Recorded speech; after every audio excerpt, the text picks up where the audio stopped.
जी student, chapter 4 हमारे पास है इंट्रोडक्शन टू एनालिटिक ज्योमेट्री।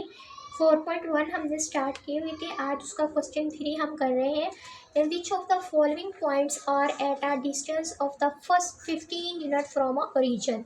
तो हमारे पास ओरिजिन से हमारे पास क्या है, पहला पॉइंट हमें उन्होंने दिया हुआ है कि 176 है और 7 है। यहाँ पे इसकी ये एक्स की वैल्यू है और ये हमारे पास वाई की वैल्यू, लेकिन उन्होंने कहा है कि वो ओरिजिन से स्टार्ट हो रहे हैं। ठीक है, जब चीज़ ओरिजिन पे है तब वो हमारे पास 0 0 होती है। तो एक हमारे पास ये नंबर है और दूसरा हमारे पास ये नंबर है। अब डिस्टेंस का फॉर्मूला लगा दो। अब डिस्टेंस में पहले हम ये लिखेंगे 0 माइनस दिस वन और 0 माइनस दिस वन, इसका स्क्वायर ले लेंगे और 0 में से 176 को माइनस करवाया तो 176 आ गया। अब 0 में से 7 को भी माइनस करवाया तो 7 ही आता है। फिर 7 का स्क्वायर ले लेंगे तो 149। यहाँ पे इसका स्क्वायर जब स्क्वायर रूट लेंगे ये कट हो जाएगी तो 176 एक पूरे के ऊपर ही सिर्फ स्क्वायर रूट आ जाएगा।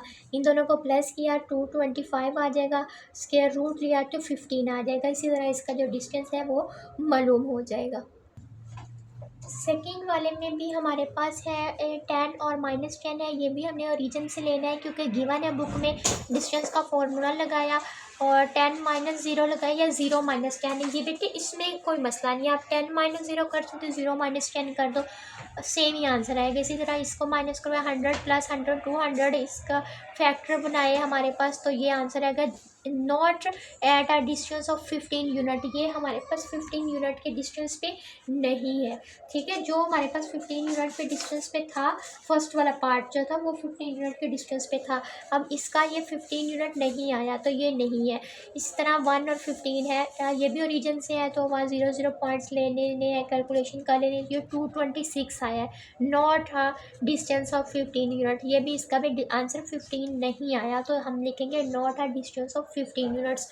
डी वाला पार्ट है, डी वाले में भी हमने ओरिजिन से स्टार्ट करना है। जब भी हम ओरिजिन से स्टार्ट करते हैं 0 0 लेते हैं, डिस्टेंस का फॉर्मूला लगाया 0 minus this one and 0 minus this one, centre में प्लस लगेगी।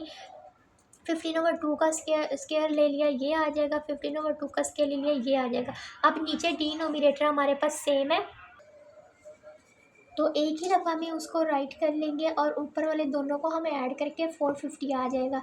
इसका स्क्वायर रूट ले लेंगे, स्क्वायर रूट नहीं लेंगे, थोड़े से फैक्टर्स ही हम बनाएंगे तो ये हमारे पास आ जाएगा 15/2। और यहाँ पे आपने 4 ये एक मिनट, यहाँ पे पहले आपने क्या करना है, कटिंग कर लेना थोड़ा सा। देखिए 2 2 ज़र 4, यहाँ पे 2 आ जाएगा और फिर 2 2 ज़र 4, फिर 2 2 ज़र 4, 1 बचा वो आगे चल कैरी, 2 5 ज़र 10, तो आपका 225 और डिवाइडेड बाय 2 आ जाएगा। अच्छा आप इसका लें, 225 का लें तो 15 आएगा। इसका √2 का आता ही नहीं, √, तो 15/√2 हम इस तरह से ही लिख लेंगे। तो अब चेक करें क्या हमारे पास ये 15 यूनिट है। नहीं, 15 यूनिट तो है लेकिन नीचे भी कुछ है, पूरा 15 यूनिट नहीं है तो हम लिख लेंगे not at a distance of 15 unit. ये 15 यूनिट के डिस्टेंस पे नहीं है। क्वेश्चन नंबर 4 हमारे पास है show that the point A हमारे पास है 0 और 2, बी हमारे पास है √3 -1 एंड सी हमारे पास है 0 2 are the vertices of a right angle triangle. ये एक हमारे पास राइट एंगल ट्रायंगल है। राइट एंगल कौन सी होती है ट्रायंगल? ऐसी ट्रायंगल जो कि 90, जिसका एक ये एंगल जो है वो 90 डिग्री का हो, तो ये राइट एंगल ट्रायंगल है। इसके जो ए बी और सी वर्टिसेस है ना, ये वर्टिसेस होते हैं, ये पहला, ये दूसरा और ये तीसरा। ठीक है, ये ए बी सी जो वर्टिसेस है इसके, वो हमें उन्होंने दिए हुए हैं। ये ए बी और सी के वर्टिसेस हैं। उन्होंने कहा है कि ए से बी तक का, फिर बी से सी तक का और सी से ए तक का आपने डिस्टेंस फाइंड करना है। पहले ए बी पे डिस्टेंस का फॉर्मूला लगाएंगे, ठीक है, और उसके बाद जो है वो हम यहाँ पे हमारे ए बी का 12 आ गया। उसके बाद बी सी के ऊपर हम लगाएंगे सेम वही फॉर्मूला। ठीक है, x2 - x1 y2 - y1, तो वो हमारे पास आ जाएगा 2। और अब फिर हम क्या करेंगे, सी पे लगाएंगे तो वो हमारे पास आ जाएगा 4। उन्होंने कहा है कि ये हमारे पास राइट एंगल ट्रायंगल है। जब भी कोई एंगल राइट एंगल ट्रायंगल होती है तो हम जो है वो यहाँ से लेके, ये जो है ना हमारे पास ये हमारे पास राइट एंगल ट्रायंगल है।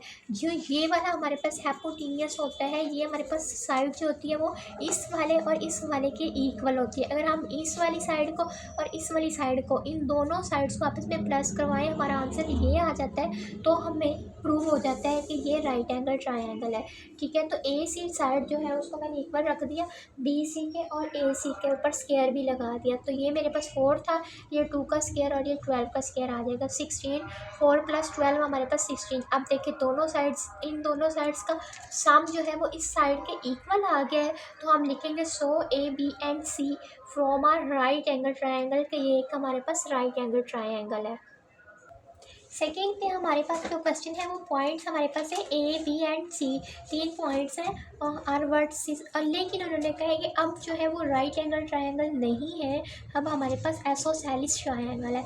तो एसोसेलिस ट्रायंगल ऐसी ट्रायंगल होती है जिनकी कोई सी 2 साइड्स आपस में इक्वल हो। ठीक है, वो एसोसेलिस हो। हम देखते हैं, पहले हम ए बी का डिस्टेंस फाइंड करते हैं, वो मेरे पास 41 आ जाएगा। ठीक है, उसके बाद हम बी सी का करते हैं, वो भी 41 आ जाएगा। और सी ए का हमने किया तो वो √2 आ गया। अब हमें पता है कि अगर 2 साइड्स का इक्वल है तो वो आइसोसेलेस है।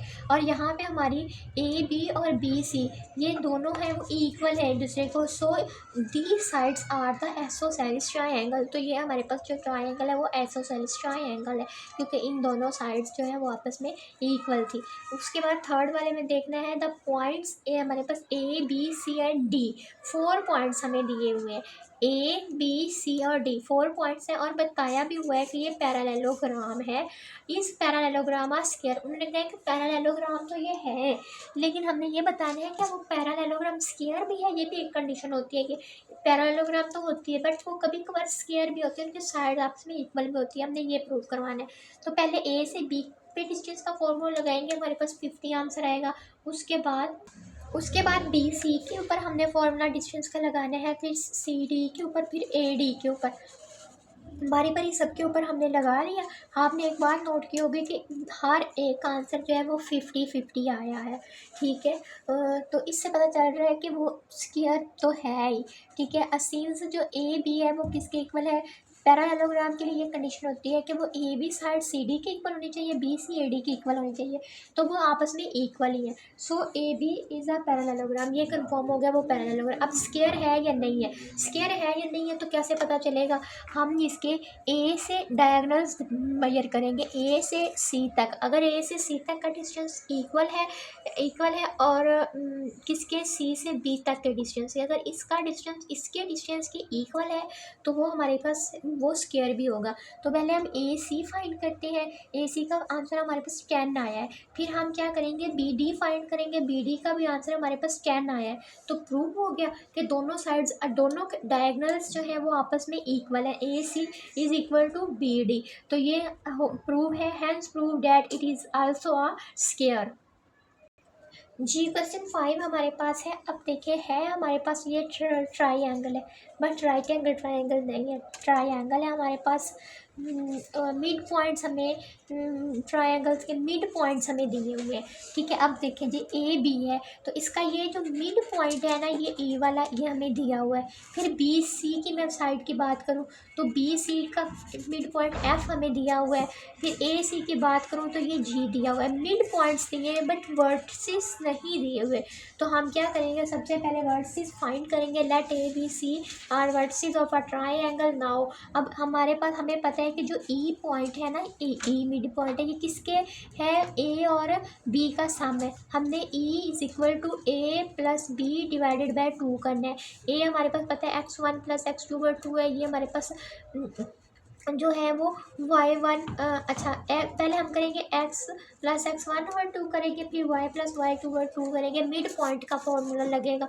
और ई हमारे पास पता है 1 और -1 है, तो एक दफ़ा इसको 1 के इक्वल रख देंगे, एक दफ़ा इसको -1 के इक्वल रख देंगे इसको, क्योंकि ये इसके सीधे 1 और ये जो है वो -1 हो जाएगा। यहाँ से ये इक्वेशन बन जाएगी। इसको इक्वेशन 1 का नाम देना है, इसको इक्वेशन 2 का नाम। अब अगला पॉइंट ले लो, अब पॉइंट एफ ले लो। ठीक है, यहाँ पे देखें ट्रायंगल, यहाँ पे ट्रायंगल में देखें, अब हमने पॉइंट एफ लेना है। पॉइंट एफ के लिए हमने क्या लिखना है, ये और ये वाले पॉइंट्स लेने हैं पॉइंट एफ के लिए। तो बी प्लस सी और 2 हमने और ये इसके इक्वल करवाया। यहाँ से हमारे पास जो इक्वेशन आएगी वो कौन सी आएगी, फोर्थ बनेगी, और यहाँ इधर से हमारे पास ये बनेगी। इसी तरह मिड पॉइंट लेंगे जी का लेंगे तो उसके भी जो है उनके कोऑर्डिनेट्स हैं वो लिख लेंगे, और यहाँ से हमारे पास इक्वेशन 5 और 6 बनेगी। अब हमने सब्ट्रैक्ट करना है, इक्वेशन 3 को 2 से करेंगे, फिर उसमें ऐड हम क्या करेंगे, इक्वेशन 5 करेंगे। तो फाइनली हमारे पास जो है आंसर x1 का वो आपके पास आ जाएगा 4। अब 4 आंसर हमें एक मिल गया, इसको हम बारी इक्वेशन 1 में पुट करवाएंगे तो x2 का भी मिल जाएगा, ठीक है। फिर इक्वेशन 5 में पुट करवाएंगे तो x3 का भी मिल जाएगा। लेकिन अब हमारे पास एक रह गया, ठीक है। उसके लिए हम क्या करेंगे, सब्ट्रैक्ट करवा देंगे इक्वेशन 4 को फ्रॉम 2। करवाने के बाद अब हमने क्या करवाना है, सब्ट्रैक्ट करने के बाद ऐड करना है उसको, 6 में ऐड करेंगे तो यहाँ से हमारे पास क्या आंसर आ जाएगा, y1 का आंसर आ जाएगा। फ्रॉम 2 में से हम इसे पुट करेंगे तो y2 का भी आंसर आ जाएगा। और फिर हम क्या करेंगे, मज़ीद कैलकुलेशन करेंगे, ठीक है। करने से हमें पता चल जाएगा, अब y3 का भी हमारे पास -1 आ जाएगा। अच्छा, अब यहाँ से क्या हुआ, हमारे पास पॉइंट्स आ गए, ठीक है, ए के भी, बी के भी और सी के भी। क्वेश्चन जो 6 है, क्वेश्चन 6 में उन्होंने कहा है कि आपने find the value of edge की वैल्यू फाइंड करनी है। पॉइंट्स ए बी सी आपको दिए हुए हैं, लेकिन उन्होंने कहा है कि आपने जो ए है ना वो राइट एंगल ट्रायंगल क्योंकि है, तो ए पे आपका 90 एंगल बनना चाहिए। आपने क्या करना है, एक राइट एंगल ट्रायंगल बना लेनी है, ए पे आपने 90 का एंगल बनाना है और ए पे 90 के एंगल पे आपने पॉइंट ए लेना है और उसके मुताबिक ही डायग्राम बनानी है। अच्छा, पहले आपने क्या फाइंड करना है, बी सी से डिस्टेंस फाइंड करना है, ये वाला डिस्टेंस फाइंड करना है, ठीक है। ये डिस्टेंस आपने फाइंड किया, बी सी आपके पास आया h² + 16। अब आपने बी ए करना है, बी से ए आपके पास आया 12।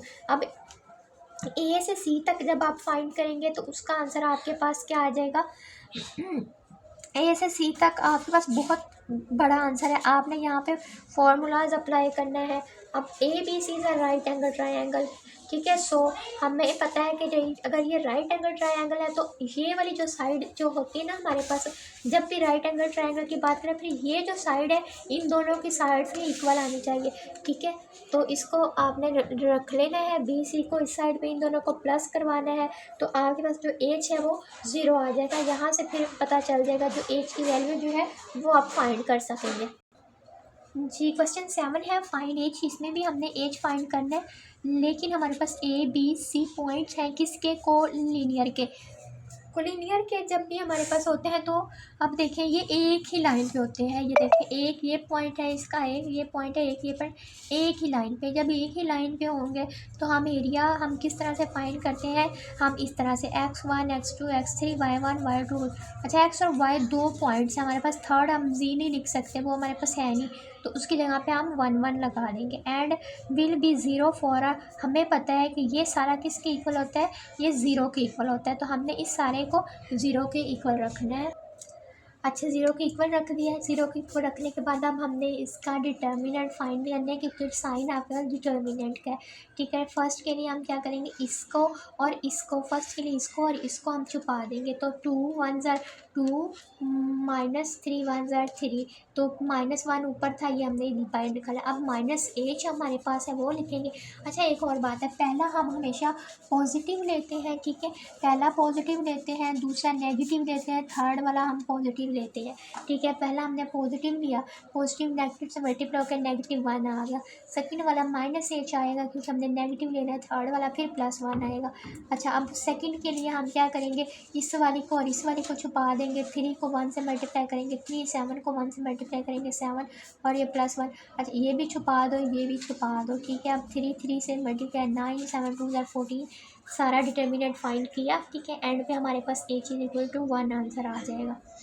इसी का क्वेश्चन 8 है, इसमें भी हमारे पास ए के पॉइंट है, बी पॉइंट है, दो पॉइंट्स हैं हमारे पास। एंड ऑफ आ डायामीटर आपको पता है, एक सर्कल अगर हमारे पास है तो इसका एक पॉइंट से लेके यहाँ से लेके इसके सर्कमफ्रेंस के दूसरे पॉइंट का जो फासला टोटल होता है ये डायामीटर होता है। लेकिन अगर हम इसको हाफ कर देते हैं, हाफ मतलब एम से बी तक या फिर एम से ए तक, तो वो रेडियस होगा इसका। Find the centre of radius हमें फाइंड करना है।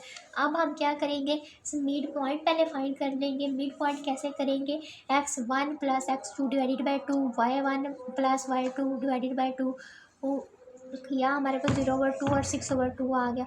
मज़ीद कैलकुलेशन की 0 को 2 पर डिवाइड करके 0 इसको किया तो -3 आ गया।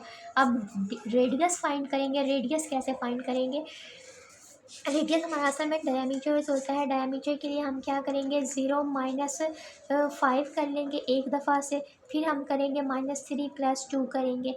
ठीक है, एक हमारे पास अब ये आ गया ना, ये मिड पॉइंट आ गया। इस मिड पॉइंट से चाहे तो आप ए तक का कर लें, बी तक का कर लें, चाहे तो एम से ए तक का। इसमें या आप ए वाला काउंट कर लें या बी वाला कर लें। मैंने क्योंकि ए वाला किया है तो मेरे 0 माइनस और ये माइनस प्लस हो जाएगा, 0 + 5 और फिर -3 + 2 ये हो जाएगा। तो आपके पास √26 आंसर आ जाएगा।